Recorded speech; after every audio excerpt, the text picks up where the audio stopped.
Okay, so I'm going to do a review on a topic that was something I researched prior to my last purchase. And pardon my dog, he's got his face slammed into the water bowl, taking a nice drink.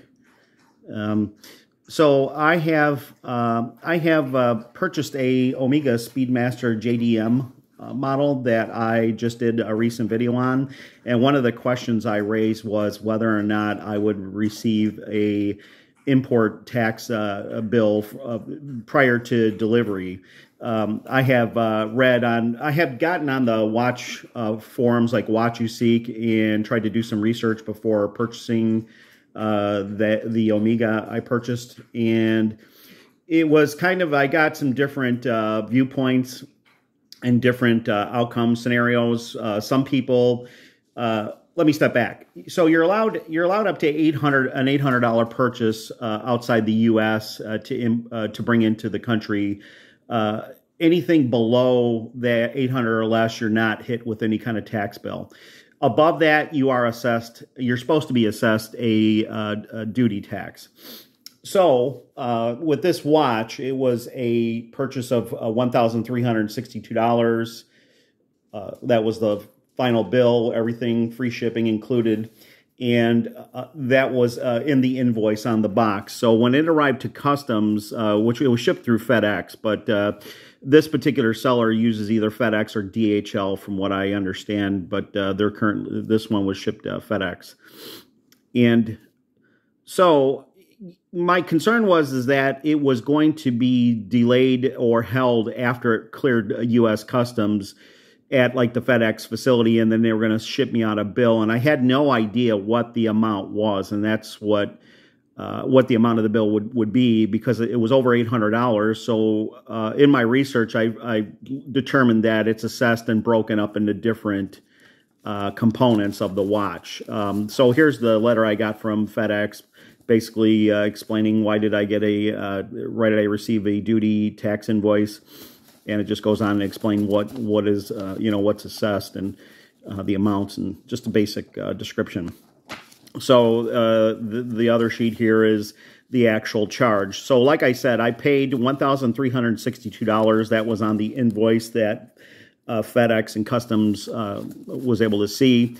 And so the total bill was $32.63, but a portion of that is a brokerage service fee that FedEx charges to be the liaison for you through customs to import items. DHL has the same thing. They all charge a different fee. I'm not sure exactly what the percentage is, but a little over $20 was the actual import tax that goes to the government. The import duty. I'm sorry. So the rest goes to FedEx, like the $10 and $12 is like their brokerage fee. So it's a little bit pricey, and that's again to represent you for the transaction with customs to ensure the package is brought in. So there's the invoice, and I will pay that. And here's how it's broken down. So with a watch, and here's where it comes into question, is depending on the way it's broken down, you could get hit with a much higher bill, or like this, a reasonable bill, because while the total was $1,362, the movement, the case, and the strap are all assessed separately. And from my research, the movement being the highest price here, which the seller, which is E-Lady, by the way, out of Tokyo, Japan. They're a big seller. They sell all kinds of luxury goods and other, just regular things. But they sell used pre-owned luxury watches.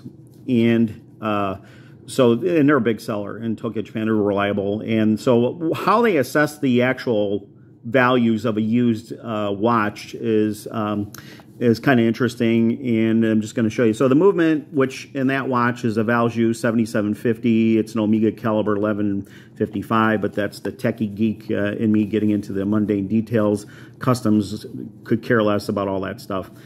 They just are looking at the paperwork that they're sent from the seller. So the seller rated a movement at $1,100. I'm assuming that's what it would cost to replace it currently. They rated the case, the Omega case on that watch, $210, and then battery is there was no battery because it's not a quartz. The strap they rated at $52. God, I wish I could find that $14.69 for $52 because I need 3 links. I'd buy a whole bracelet. So the total, it brings the total to the actual price. And then they break it down further into the assessment values. So they break in the movement. There's where the movement is. The first line, it's $1,100, but they got 75 each, so it's like 75, I guess it is, for dollars.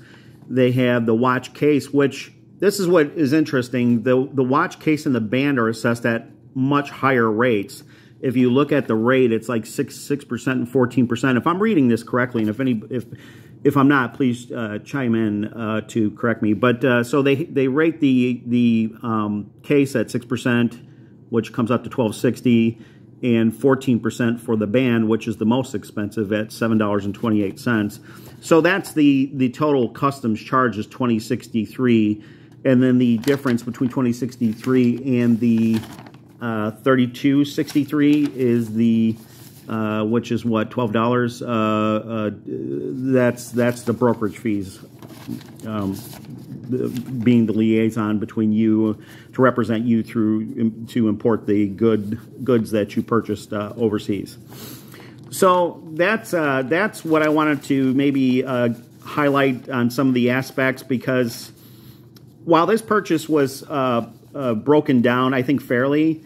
And this watch is inexpensive compared to this, purchases we can all make. Like, if you're buying, like, let's say use a Grand Seiko, a used Grand Seiko. Let's say you're buying a newer used Grand Seiko for $4,000 or $5,000 from Japan, which is, kind of a common thing. You buy them directly from Japan because it's, you see a lot of them there in the Japanese domestic market.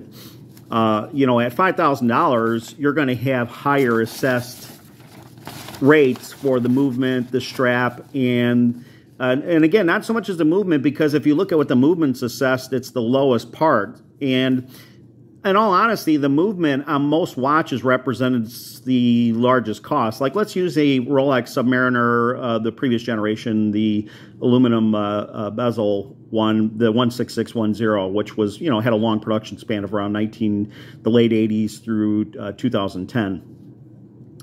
Let's say that watch is, let's say you find a deal on that watch for around $9,000 or $10,000. Well, they're going to probably break up the movement, and this is all, again, the seller's assessment. They're going to break up the movement. Maybe, let's say they break up the movement at $3,500 or $3,300. Let's say they break it into thirds. The bracelet, $3,300, which I don't think they would do, but then $3,300, I'm sorry, for the case, and $3,300 for the bracelet. You can see at those higher rates for the case and bracelet, you're going to get hit with, and I haven't broken down the math, but you can do the math based on what it is. Now, I don't know if that percentage changes, but you could see 6% for the case and 14% for the band. So you can get into a pricey proposition. You can get a decent size import tax bill.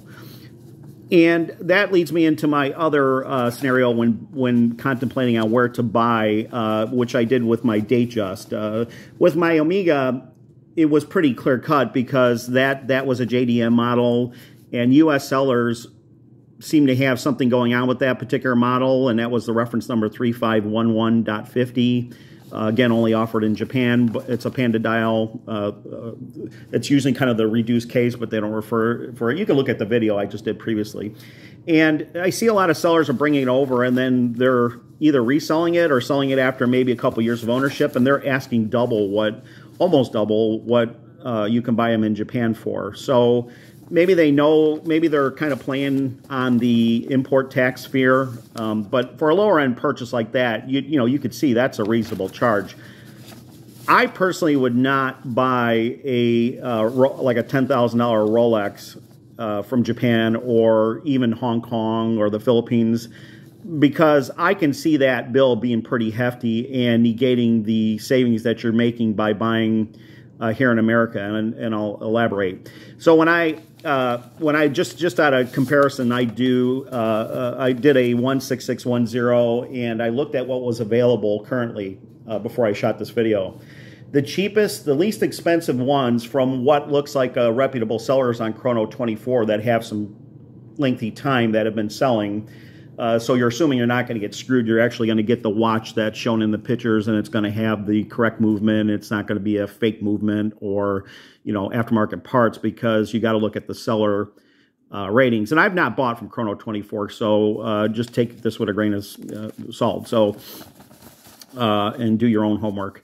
But if you look at what's available for the 16610, the least expensive, what looks like a clean, decent used model, like a 90s model, would be Hong Kong. There's one that's for like $9,000, whereas I'm in the USA, and if I bought from a USA seller, they start a little over 10. So in my mind, okay, why wouldn't I just wait a little bit longer for shipping?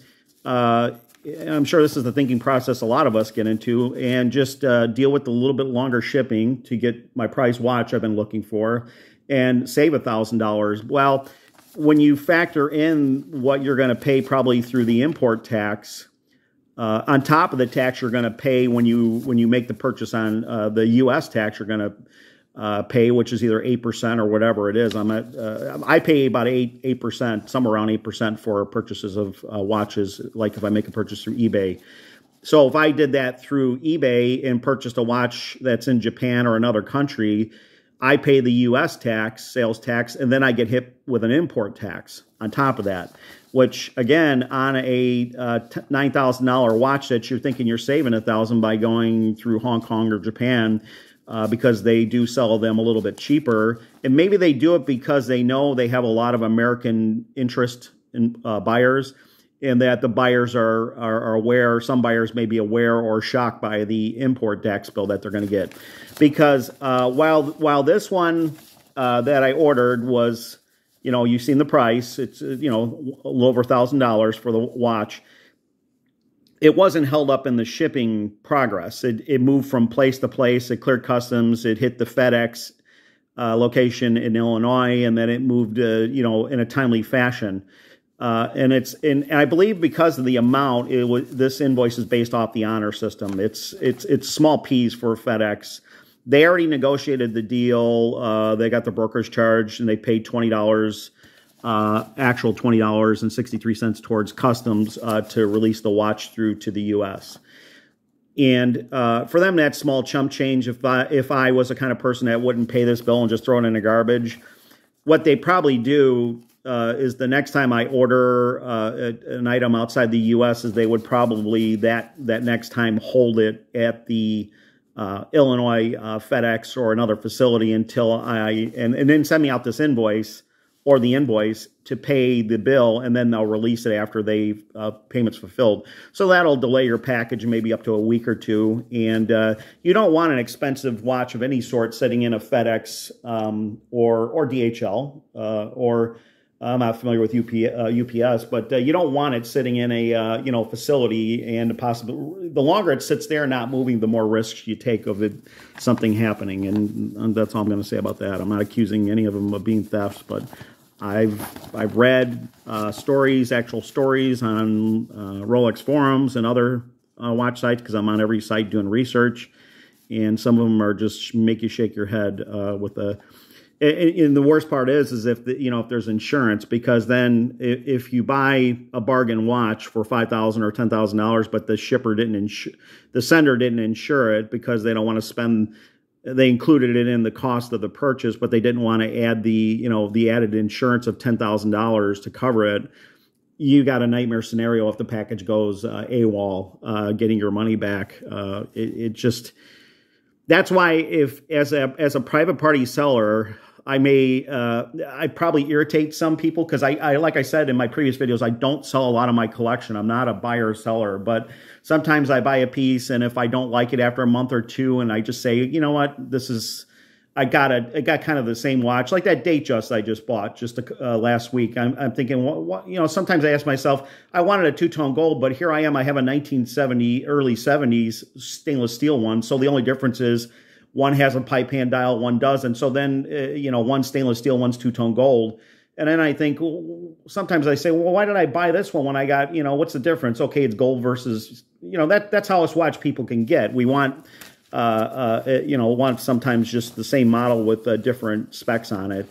People get fanatical, and I do too. Tiffany dials. Oh my God, if I can find a Tiffany dial Rolex, I don't know what it is. Just having a Tiffany, and Tiffany was putting their names on the dial, and it adds tremendously to the current vintage market on resale value. People pay exorbitant prices for Tiffany dial ones. But sorry, I'm getting off the subject. So what I'm trying to get across is just keep that in mind, that if you're trying to save a little bit of money by buying outside the U.S., you might be screwing the pooch, so to speak, because you're going to get hit with a rather sizable bill. Now, it could be $800, it could be $1,000, but remember, you're allowed up to $800 duty free, and then everything over $800 is broken down into this sheet that I showed you and assessed, by the by this right here, where it's based on, and again, I'm not sure if those percentages are consistent, like 6 for the case and 14% for the band, but if the seller you buy from puts the wrong numbers down, or gets, if they do a lot of business overseas, they know how to write these out. I wouldn't say dishonestly, but correctly, because I agree that if my movement took a dump and it was just totally irreparable, it would probably cost me upwards of $900 or more to get a 77.